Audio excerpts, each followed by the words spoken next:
Дорогие друзья, уважаемые гости, хотелось бы чуть-чуть подробнее рассказать о вкладке «Нетворкинг» на сайте нашего мероприятия. Dear guests and speakers, we would like to tell you about networking tab in our website. You can ask your questions there, and this is a very useful format. And speaking about the rules of our chat, if you are going to use swear words just like anywhere else, you will be banned. That is why please use our chats only to discuss matters at hand. Also join our Telegram chat, choose the topic which is more relevant to you, and join in the discussion. Also, you have an option to send this message, and you can also receive messages. It is very easy and simple. You won't miss them because you will be notified of the messages.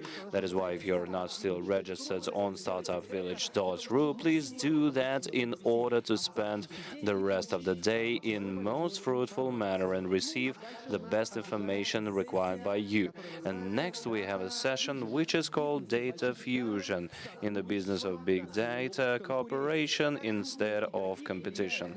How big players are influencing the data science market, investing into fundamental research and creating platform solutions. What services are required right now in the market, and how the cooperation with the corporations allows smaller technological companies save their resources. We will speak about all of this here and now.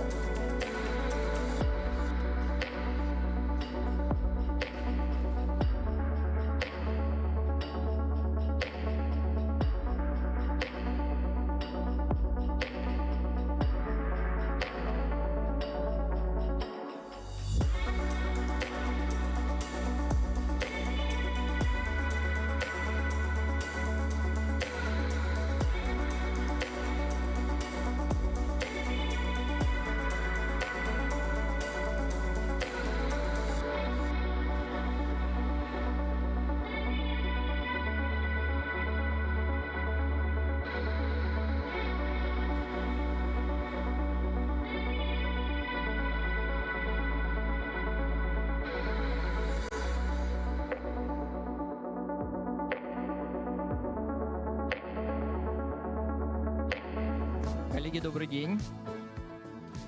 Good day, dear colleagues. We are beginning the session, Data Fusion in the business of big data, cooperation instead of competition. It's our pleasure to welcome you all to Skolkovo, and I would like to welcome to the stage the colleagues which are going to be participating in this session together with me. Nugri Basharuli,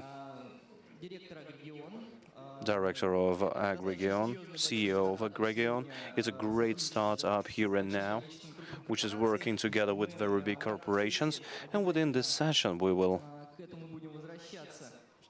review this more and more, because Nukri's opinion is very important to all of us. Dmitry Beresnev, Managing Director of VTB Bank, practicing in NDS, and he is working with modeling of data. Alexei Kashtanov, CEO of Big Data Platform, the company created by VTB Bank and Rostelecom. Anton Borysyuk, thank you very much for joining.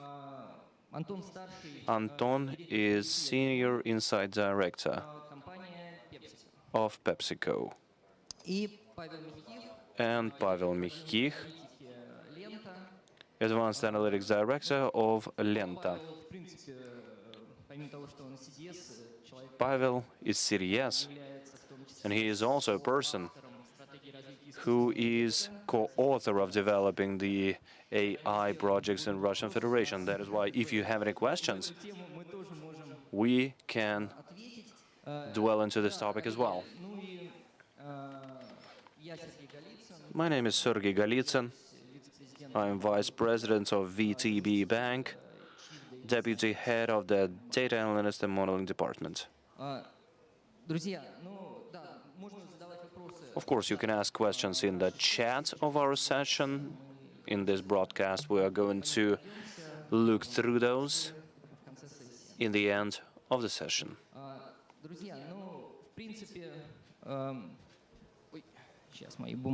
Just a second, I'm losing my papers here. Okay. In general, if we're talking about data fusion in the big data business, this is a trend which was born quite some time ago, but it actually received a great acceleration during the last few years. And in the framework of this session, we would like to discuss this topic. What was actually the reason for this impetus? I can say that recently the greed for data has been shown by the corporations as never before. Even if we look at VTB Bank and Rostelecom, who are creating a joint platform, the big data platform. If we're talking a look at the Sberbank and Yandex platforms, we can see that the situation when we are building the ecosystems is 90% based on the data. I would like to start with the first issue and the first question.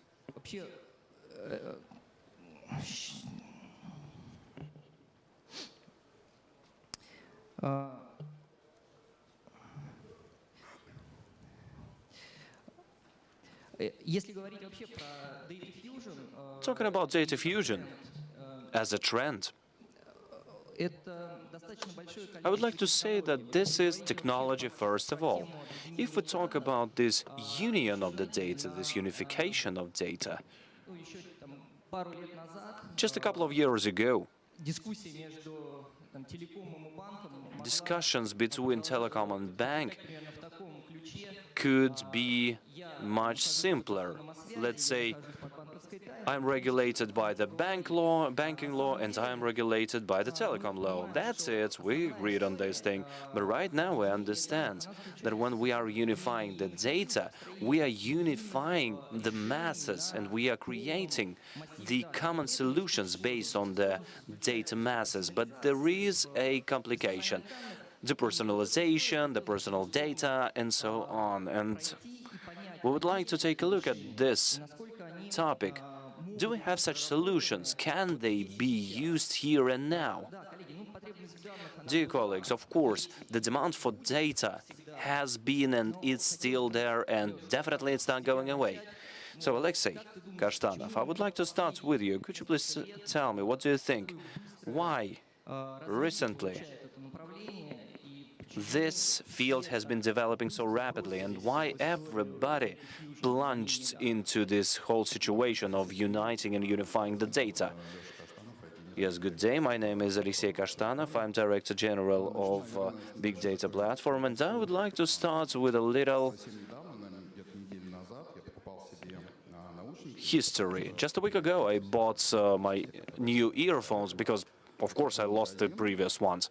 And I go to the store, I ask for earphones, and they ask me for my phone number. Well, I wanted to tell it, but then I understood that I don't want to do this, and I asked, why should I do this? And they said that they are going to create a special cards for discounts and so on. And I said, no, I don't want, I just want to have earphones. And they say 5 minutes only. So, and I just went out of the store and bought the earphones in the next store next door. But actually, just recently, people didn't understand why they're giving their personal data to the people and how they're going to be used. And I would like to highlight that neither the technology nor the legal base is really ready for that. And if we're talking about the preparation, whether the suppliers are prepared to share this data, I think people never understood that only in the synergy, in this partnership, things can be found out about the clients.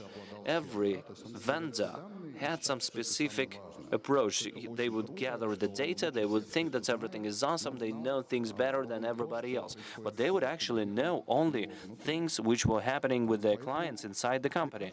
And I think that it involves several aspects. First of all, we're talking about that the technology is not ready. Just recently, the platforms of data management didn't exist in the market, because I know it very well, because I have created one of those.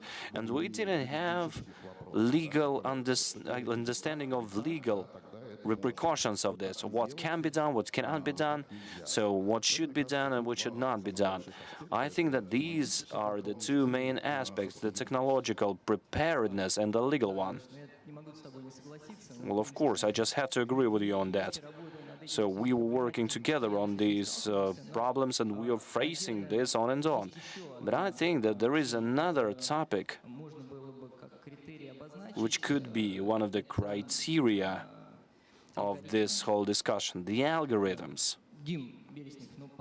Dmitry Beresnev, could you join in and chime in? What do you say? How deep are the algorithms inside this process, and do they give the impetus to this process? They definitely do, but I would like to hear your point of view. Yes, good day everybody once again. Well, it seems to be that new algorithms have simplified things if the data was accumulated before. Right now we're talking about the companies just simply extracting the data from their storages and using them. And the technologies, I do agree that the technology is number one why this is very popular here and now. But I would like to show another trend. We have a rather big competition in the digital markets, and everybody understands that in order to win, we need to get more and more data, and it means that various collaborations arise, people are exchanging data, and thanks to that, you can receive some competitive advantage. And the third point is, when you have a client, you know his or her demands, and he or her, she is loyal to you. And there is another study. If the client is loyal to you, basically you can offer various services in addition to the ones which have made him loyal to you. And people are creating new services for loyal clients, the ecosystems, and we see this process here and now. Well, indeed, so you cannot argue that. Pavel, I would like to ask a question to you, so the same one, basically. So definitely, these three fields are the key ones, why it actually moves ahead. Do you see any additional things about it, why we're developing here and now? Of course, we won't stop, so we will develop exponentially, and we are only at the beginning of this road. And what is actually pushing us forward? Well, good day, dear colleagues, first of all. Okay, what is pushing us? Competition is, and what I'm talking about here, all the biggest players of the market have already implemented most of the most obvious tasks, the ones which could be done using our data, using the standard algorithms, which have proven themselves to be good, and this is all implemented here and now. And in order to have a chance to be competitive, to win over the competition, we need to grow somehow in these fields, the data and the algorithms fields, and where it takes us. New data, whether it's telecom or retail or whatever, there are no new types of data. Of course, you can construct it, design it, it's all about technique. You can reveal new patterns and so on. But this is all very limited. The scope is limited. And there are few breakthrough solutions here. And we need to somehow unify the data, which can be obtained from different players of the market. So retail knows how people are buying things.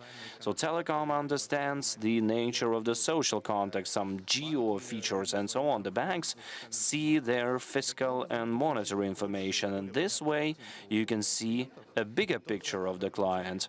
And of course, all of us are trying to depersonalize that and to follow all the legislations and so on. But even if we have those obstacles, we receive a clearer picture on who these people are.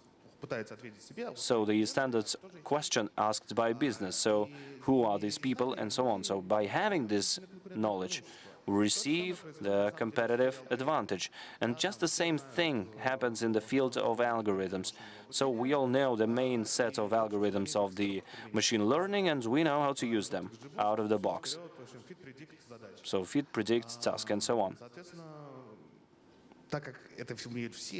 Everybody knows how to do that, and you are not special if you have the same data as your competitor and you have the same algorithm. So you are not special. So the data is getting deeper and it's getting wider, and you need to work on your algorithm base. So you need to understand how non-classic groups, let's call them esoteric ones, so I don't know, some bias learning or whatever.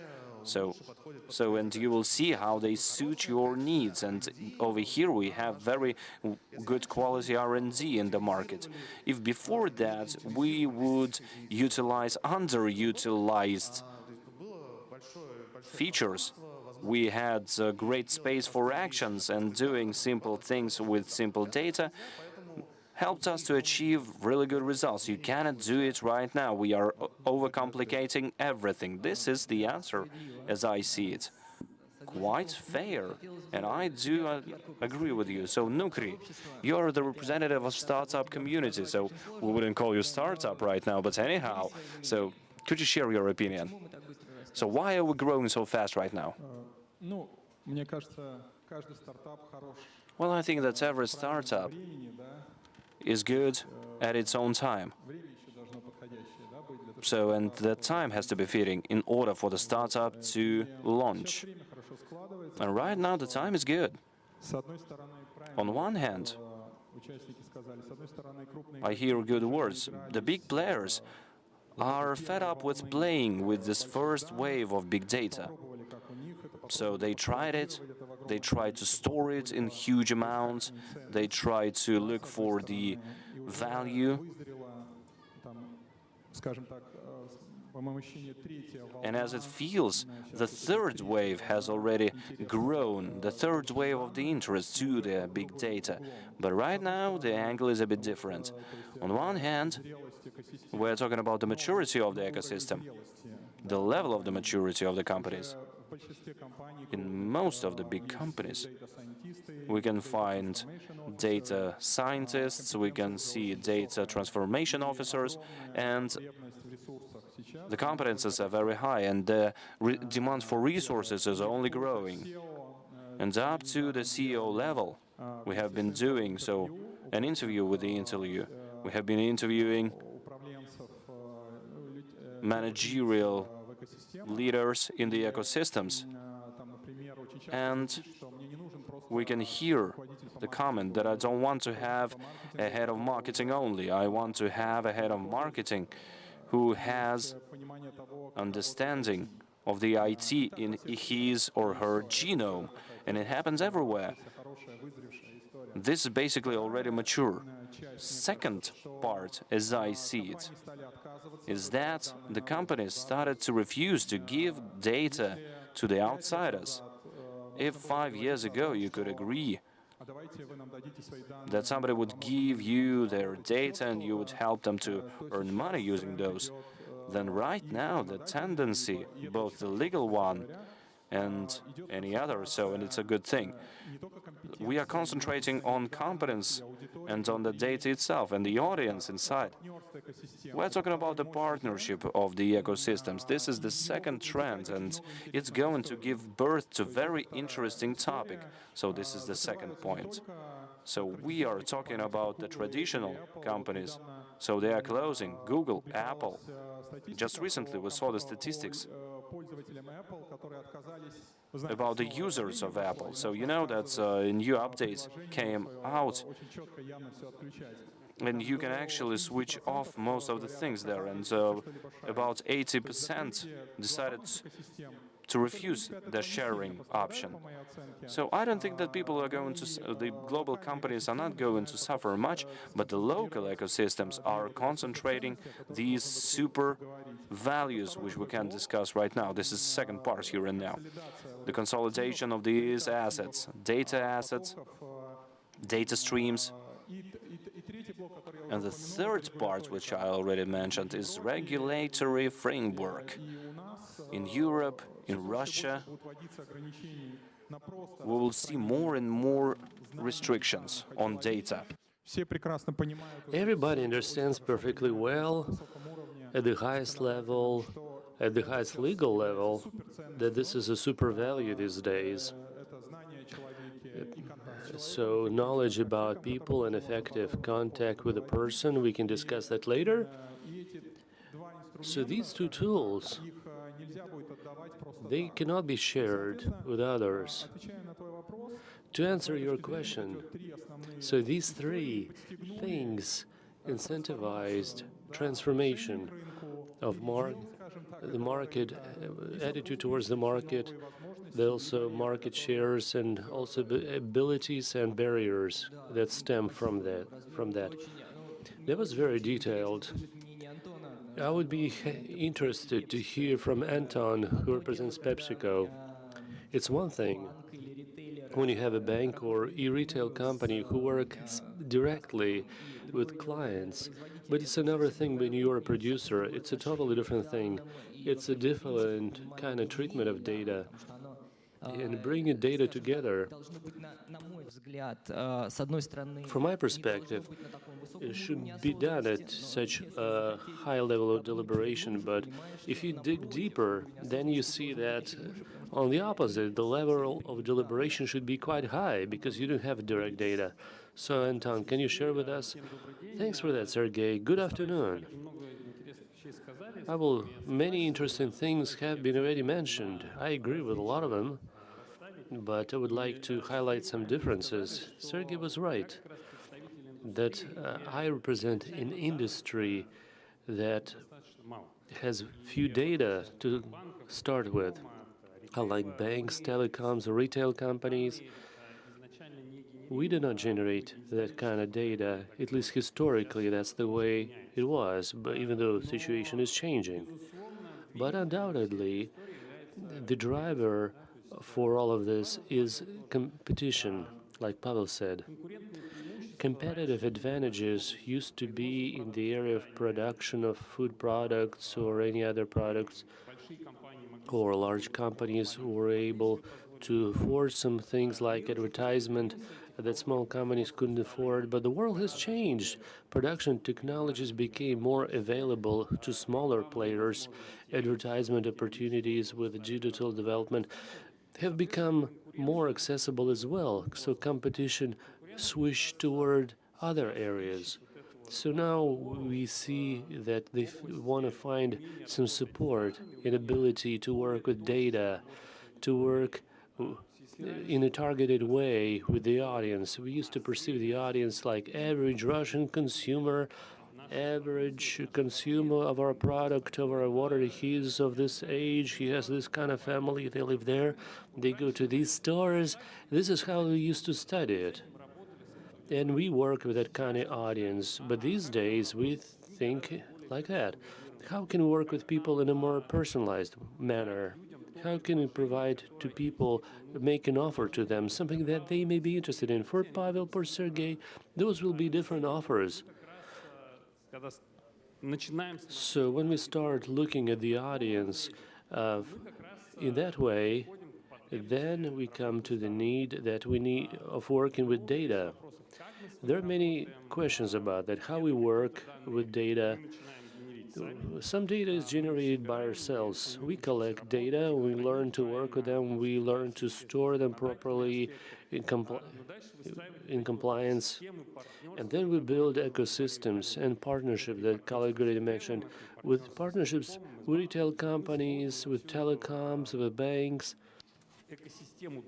And this data ecosystem provides opportunities for us to enrich our knowledge of people, already have existing information, to make those personalized offers.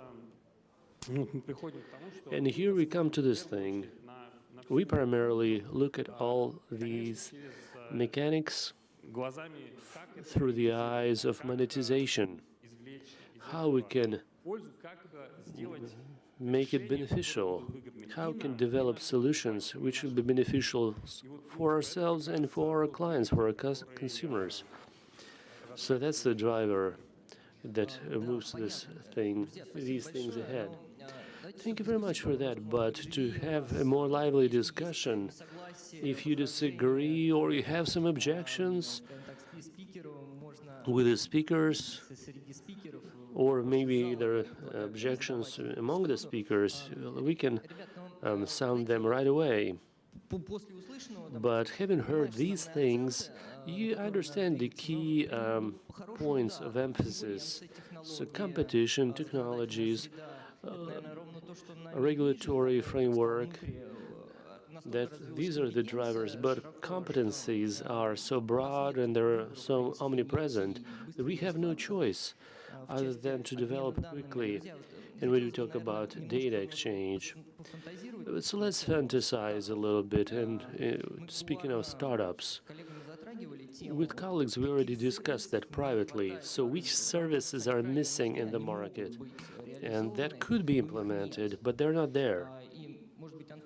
Perhaps, Anton, you have the microphone in your hand. Let's start with you.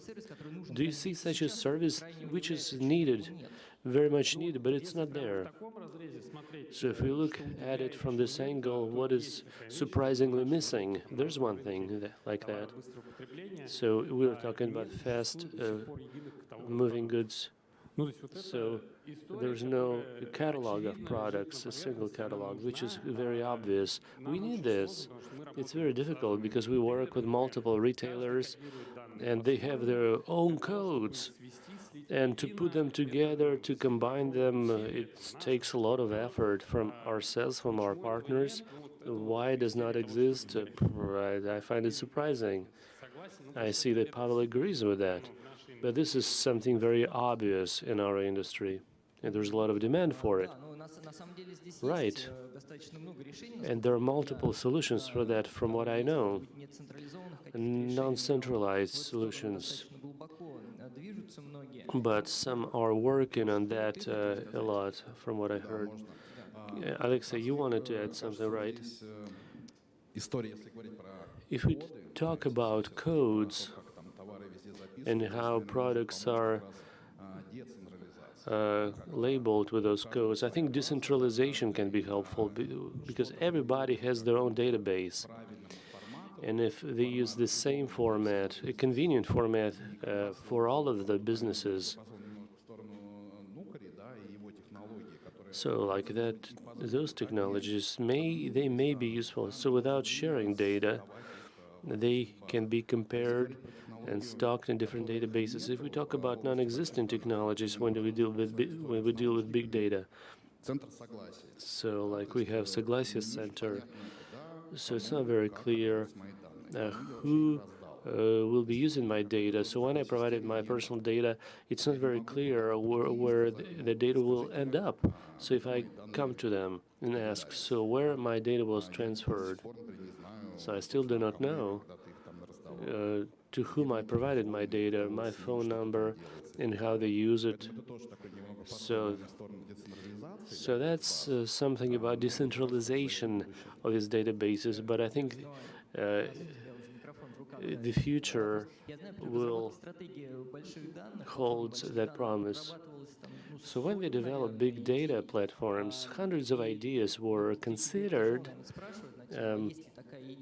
Is there an idea that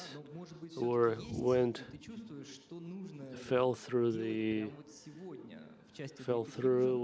So when we talk about data fusion, so it does not exist. So centralized solution and unified product catalog isn't there.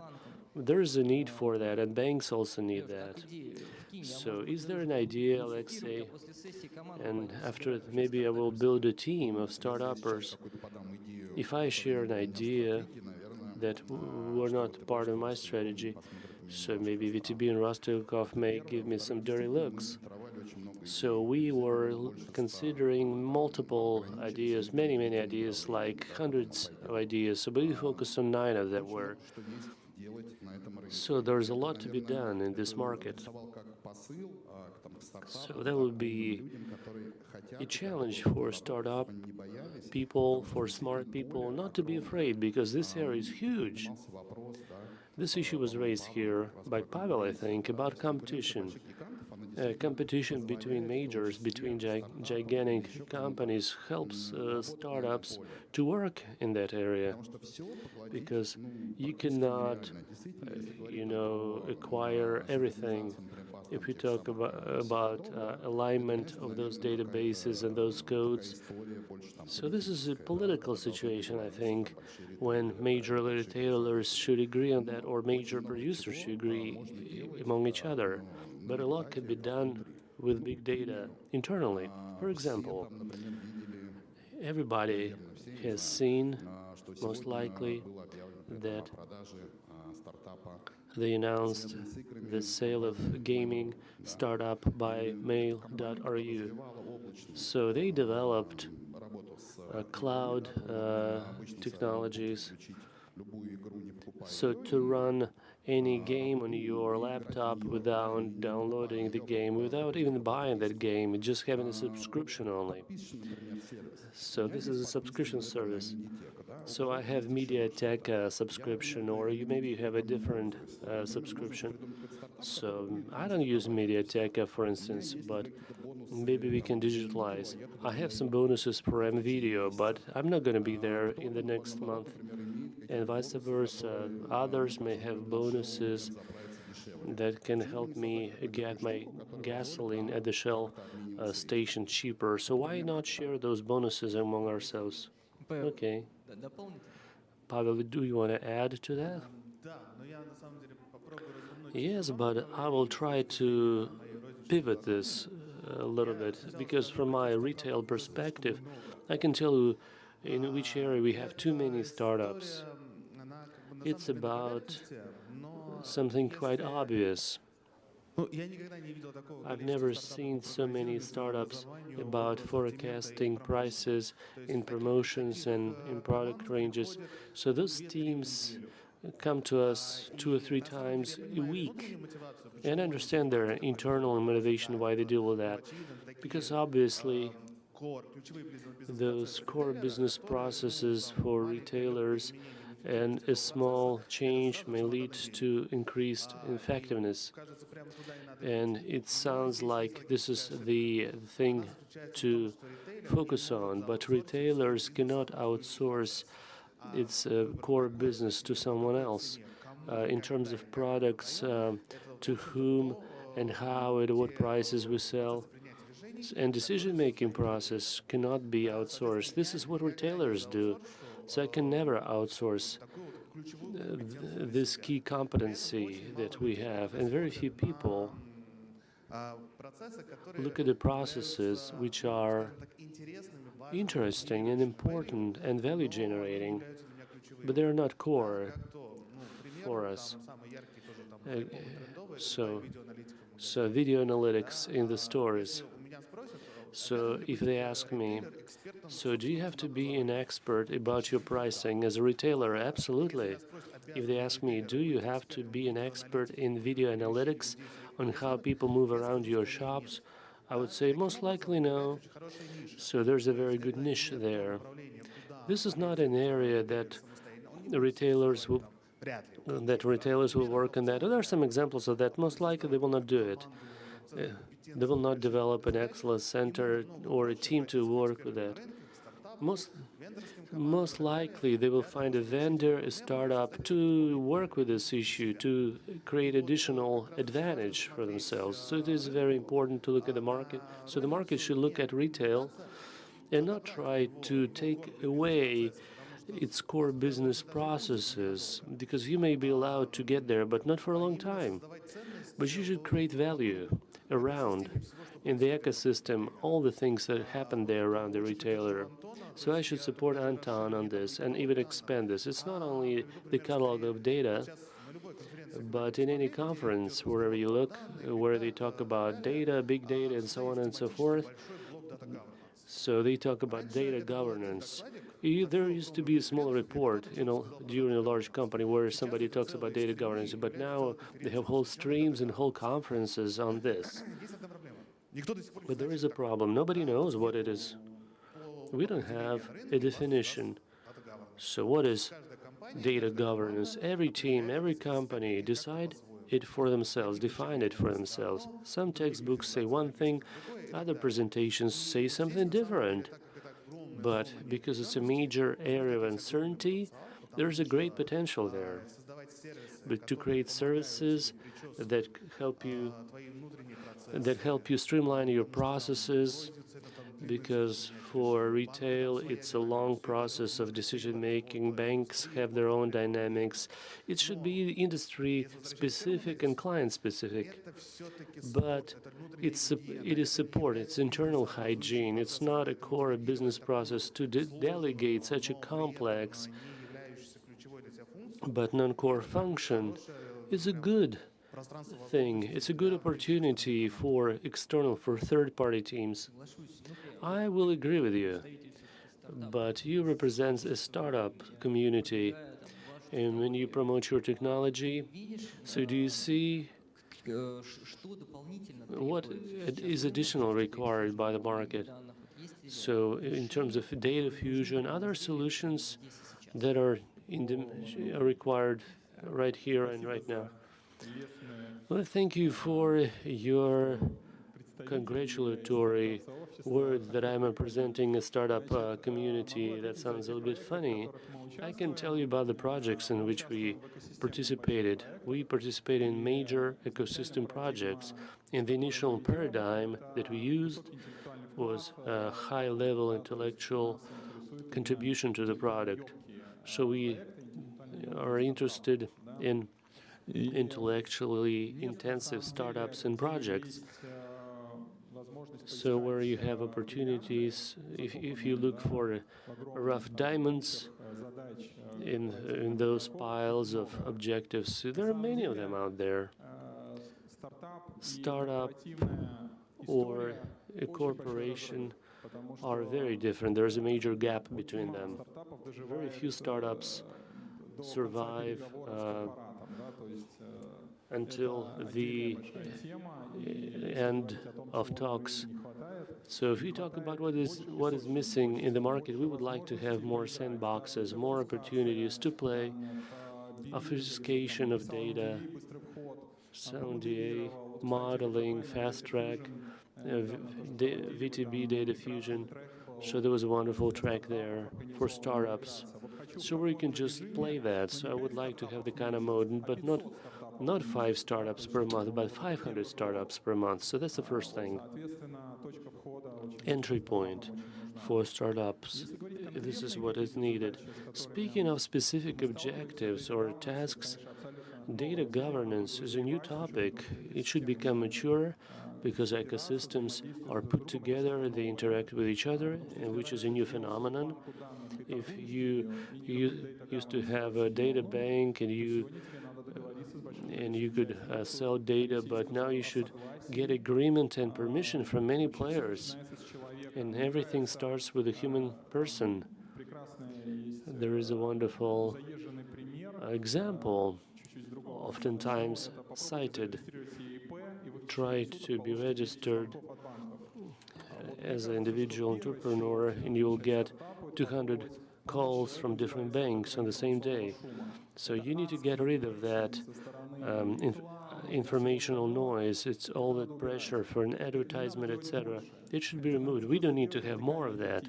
We should make it better and more effectively, even though time is ripe for it with all those restrictions, so we should be in place. But put yourself in the shoes of that person. How do you want to make their life easier? And data is collected, and maybe it's not a problem. I want to get a loan, and I want my credit history to be known. I provide my data to my mobile operator, etc. It's not an issue. But if my data is located somewhere, you cannot get it back. And major corporations understand that. And communication protocols becomes an issue. But we start with the person. How and when and why we should talk with them. We know about conversion of major advertisement campaigns. It's pretty low. Digital market, digital advertisement market is 200 billion per annum, which is a lot. But if conversion is less than 1% and you have 200 billion, so that's a major gap. So of course it's about fighting for knowledge, fighting for communications, for getting to the people. So this is something that we should dig deeper, because you can find a lot. Это все-таки история умного моделирования, и если мы говорим про большие Yes, if we're данные, talking about the big data, правда, то куда стоит идти, именно modeling is the place to go. максимально таргетированное предложение для того, чтобы не And заваливать this is a very targeted thing. Let's not spam each other. Okay, so Dmitry, you are a person who is developing поделишься своими. DDoS. Can you share your ideas? Мне кажется, можно вот вернуться к концепции Data Fusion. Well, I think we can go back to the concept of data fusion here. Начали говорить с того, In general, we started discussing обмениваться данными. the points from the point of view of sharing the data, which is very important. And if we're talking about the industry, how it works right now, if we take a look at the bank's point of view, there are various vendors. They come to you, they say that they have wonderful data and they are ready to sell score to you, which can predict things for you, or several scores, I don't know. So it's a best practice, more or less. Everybody uses that. But in reality, this is not too comfortable, because На другой стороне, очевидно, гораздо больше данных. on the other hand, we can see other Обычно говорят специально под тебя. amount of data, and not only one score which is made for you personally, because everything is done for everybody in more or less the same way. And if we're talking about Просто отвечать, типа, что было бы хорошо, the answer to the initial question, what would be really good from the point of view of products, I believe that it would be good to create services обезличиванию that would depersonalize the data itself. есть человек, мы должны I'm not talking about a personal person, so which we have to conceal было понятно, чьи-то данные. for the people not to understand whose data it is and so on. But the thing is that the data itself, which exists here and now, I don't know, let's say transactions 1 and 2 and 3, the income is like that, and we would like to do something to this data for the data to be unclear to the owner of the data, even to the owner of the data. And on the other hand, it should belong to the industry. For you to be able to connect to the data, to use it somehow, for you to understand that this is not some junk, but this is something that can be used to do some predicting. The technologies are there, so auto-coding, embedding systems which are compressing the data, thus creating the vector Работает лучше, чем скоры. understanding, which are working better than scores, and everybody says that the score is done especially for you, but Можно создавать интересные anyhow, you can create very interesting and peculiar services when you have various platforms with various data, and you can go there and just play around, and you are never scared of losing that information. By looking at this data, you wouldn't understand who lives where, what he uses, and what is the income, and so То on. есть это в принципе в тему Dmitry, I'm sorry for interrupting. This is all about the sandbox, песочниц, таких which данных, was mentioned by Dnukri. So basically, this is some unified source of data, and so we could do some deep analysis there. Am I right? Yes. Yes. Basically, this is the technology of depersonalizing the complicated data and a platform to play around. So it gives security to the clients, and it gives business a capability to use the data in a collaboration. This is one of the things here. как бы новые технологии в плане. And the new technologies also exist there, so in the data science. For example, cryptography is coming to data science, and it looks like that you can teach the model using the initial data as well as encrypted data. Может быть, вы слышали, есть технология там multi-patio. You might have heard about the multi-patio computational technology. It means that you can have some secrets, and using those secrets you can teach the models, and in the end, when you have taught the models which were using data from various servers, and only after this unification of this data, it would make sense. So this is basically the technology which is protecting the process of learning and modeling from somebody else, and it is going to allow us to create a good service for companies which have various data to use the technology and receive profit from the data of the neighbor, although they don't receive the data directly from the neighbor. So this is a great system which is going to be interactive indeed, and it's not compromising the data of the clients. That is good. I do agree with you, but actually this all requires and calls for fundamental research. And I always ask myself, who is supposed to finance those research? Google is financing institutes and institutions. From the point of view of mega corporations, should the mega corporations, including Russian ones, finance the fundamental research, because multifaceted computation is a mathematics which demands separate work. So what do you think about it? Let's say VTB Bank and Rostelecom and Lenta, should they invest into this? We will ask Lenta separately, of course. Should these companies finance the research like that? If I speak about my own reality, I have been working in the Institute of Kurchatov, and I have been doing various things like nuclear compressibility of the matter. I know that it's going to be done at some point, but this is fundamental, and it's theory only here and now. Maybe in a couple of hundred of years, it's going to be revolutionary. I don't know, let's say we'll have a small barrel and we will be able to fit in 100,000 tons of fuel and fly to Jupiter using that. So, but of course, this is far-fetched. So, but should the corporations invest that? Well, fundamental research is important, so you never know when it's going to be relevant. Maybe tomorrow somebody is going to try to use cryptography with machine learning, and they will tell us that there is a technology and PC which helps to do that. But from the point of view of financing, I don't think that it's a simple question. If we're talking about global fundamental research, it seems that if there is some strategy of developing the artificial intelligence or something like that, then the state has to participate in this process. Some potential things have to be created which do not bring fruits here and now, but they are going to be a long-term breakthrough in the future. So I think it's like this. If we're talking about corporations, if we take Google, for example, or Huawei, the corporations are working with fundamental research, but they are looking at it from a practical vector. Let's say Google has Google Brain. Yes, this is a department which is working with fundamental research based on the requirements of Google itself. And then the corporation has to invest into it.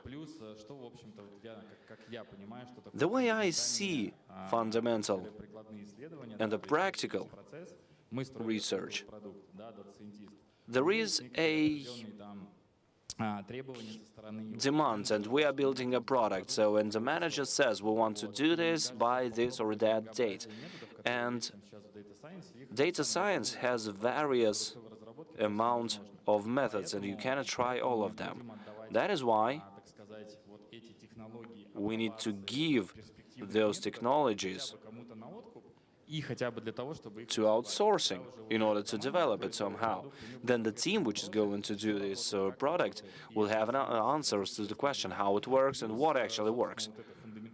Plus, the fundamental research is a very important thing, and the special backgrounds and special KPIs are required. And it would make sense for experts to work there. So, and this should be financed by a large business which is on the frontier of everything. Okay, so let's get back to Lenta. Yes, Dmitry said about the development and the strategy of developing the AI. Maybe something interesting is in the strategy itself. What does Lenta think about it? From the point of view of strategy, It's basically a document which is going to be comprised of various corporations and companies, and both private and state. And it's going to structurize the field of development. There was a big section about the data, what we have been talking about a lot here. So the sandboxes, some open data sets which can be given to the people, to researchers in institutes, in companies, to some private enthusiasts, and the people would be able to work with those and be able to solve some particular task. The same thing is with the algorithms, creation of libraries of various solutions, and we already have some breakthroughs in physical technologies, open source solutions and so on. So this is a great platform for work. But this is not technologies only, so this is people as well. The way we involve people, the way we sponsor them, the way we motivate them in order for them to immerse themselves into the processes. If we're talking about the question whether a corporation should invest into the development of fundamental researches in all of those fields, it's very hard for me to say, but the way I see it, corporation doesn't owe anything to anybody, a priori. A corporation decides what it actually wants here and now. It can act as a venture fund to finance those things. If we're talking about Google, it's not investing into the fundamental research. It acts like a venture foundation and venture fund, which is investing into some developments which are going to be commercialized by it later. The same thing is with any other corporation. Of course, if we're not talking about the state corporations, that's a separate thing in all senses. But the way I see it, me, as a representative of a corporation, I have to invest into a better understanding of the business processes. For example, I need to understand the business processes. I'm ready to involve R&D. And I'm ready to involve resources because I understand that some of those developments are either going to be postponed and sent to backlog or to trash. But if I am standing still, then I'm going to be beaten by the competitors, and the company has to understand what is the foundation of their success. I hope that everybody understands this. And then the resources have to go there. The communication with the institutes, the chairs of various fields, startups and student events, hackathons and so on. All of this is an investment which makes good things for the people and for the business. People have access to the communication, to the data, and the company itself receives some ideas and results of the work. This is matchmaking. But this is not about have to or not have to. So this is a venture process. They are spending resources, and it's a great management overhead as well. Big Data Directory is always working with hackathon, at least in my company, and this is taking a lot of human resource. You cannot send junior specialists there, and the junior in the jury, we need to have experts who can actually spend time for something else. This is an investment, and I have to understand that I have to get something out of it. This is my practical approach to it. Well, I did hear you. I have heard about the history of various startups and the exits from the startup. The procurement of the startup is also an element of financing of the young teams who are creating something new and who are selling their idea to big corporations. This is occurring quite often. Speaking about the model of cooperation with startups,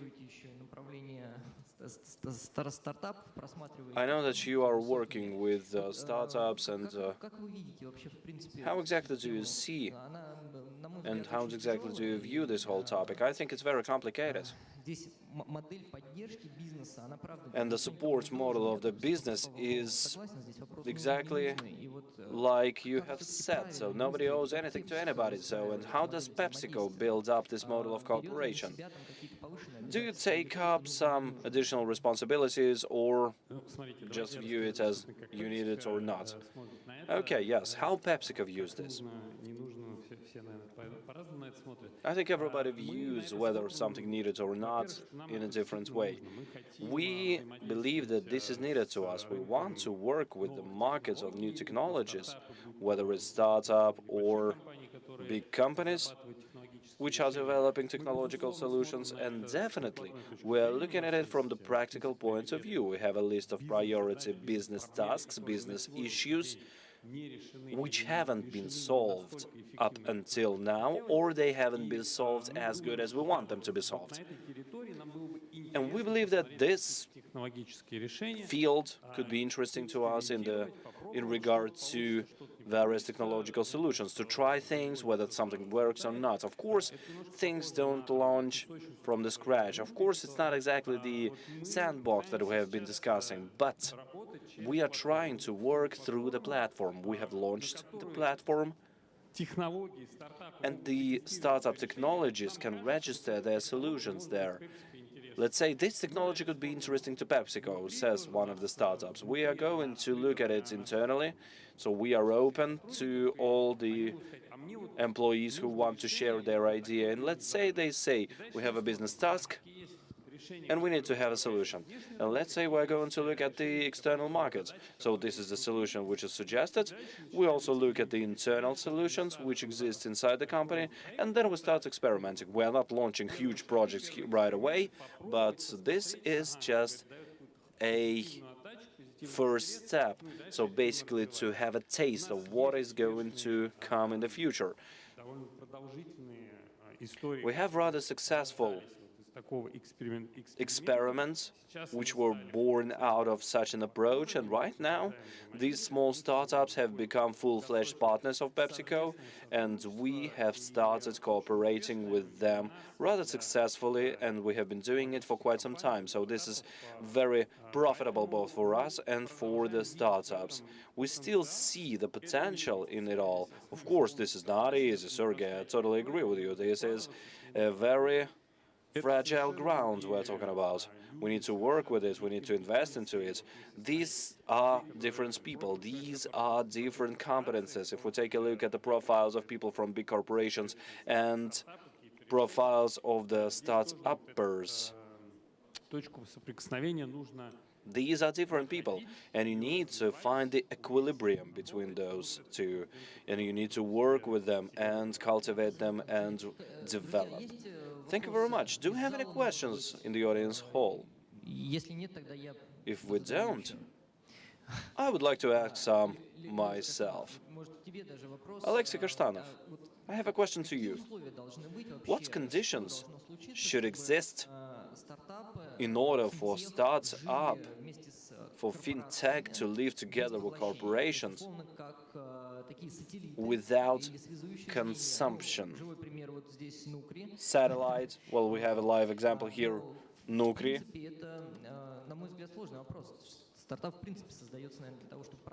Anyhow, I think that startup is created to be actually sold at some point.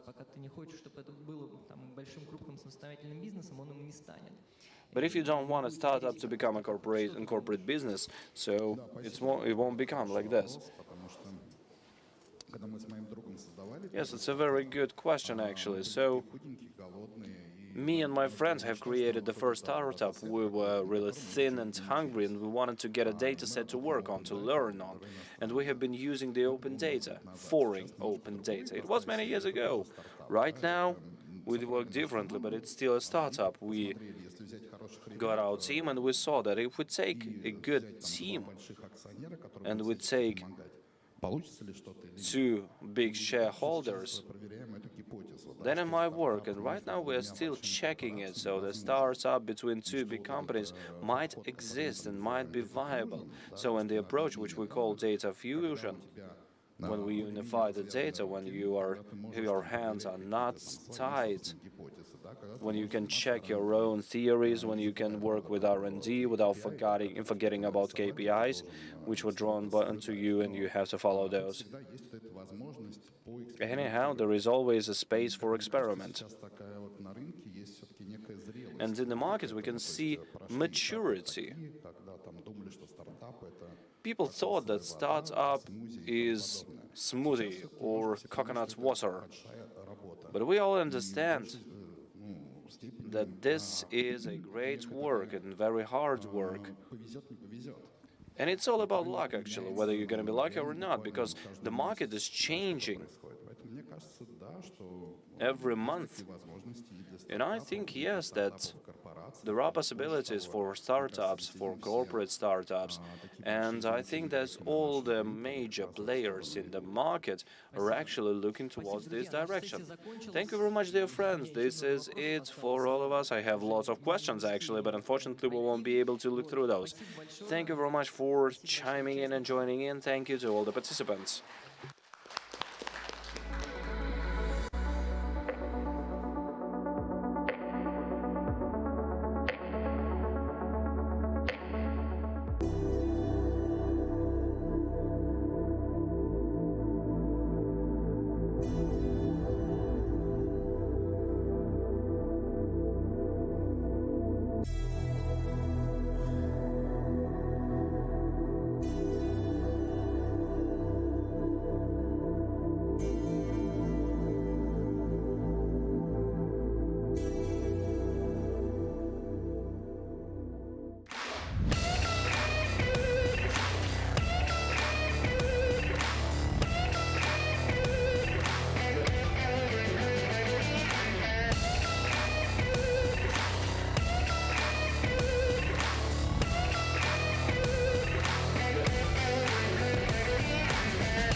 При низких температурах окружающей среды тела быстро теряют энергию. Но нахождение вблизи источника тепла позволяет телу получать тепловое излучение. Происходит самопроизвольное перераспределение тепла. Следовательно, когда источники тепла находятся вместе, их энергия побеждает холод. Лучшее создается вместе. Газпромбанк.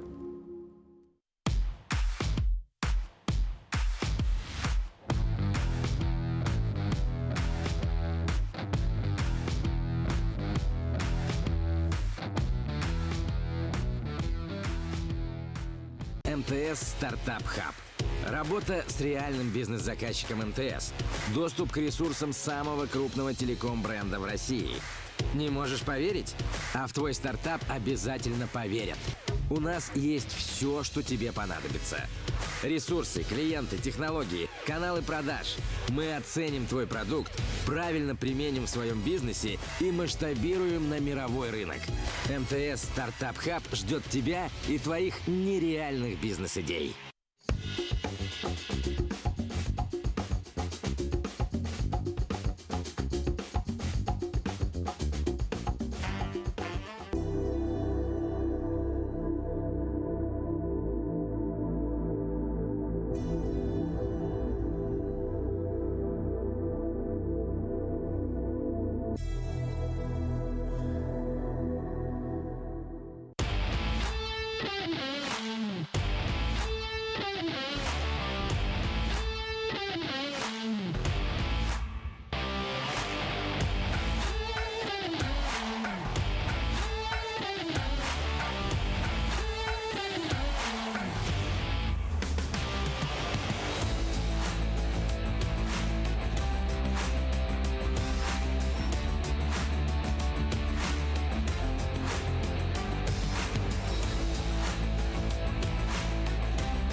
Жажда веселья.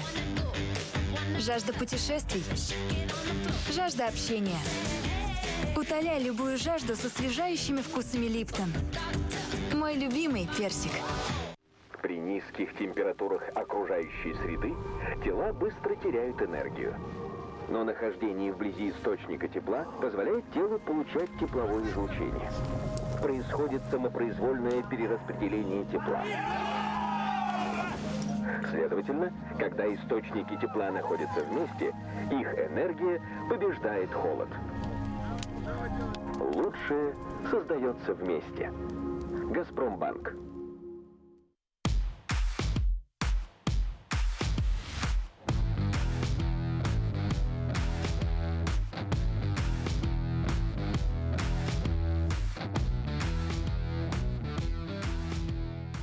МТС Стартап Хаб. Работа с реальным бизнес-заказчиком МТС. Доступ к ресурсам самого крупного телеком-бренда в России. Не можешь поверить?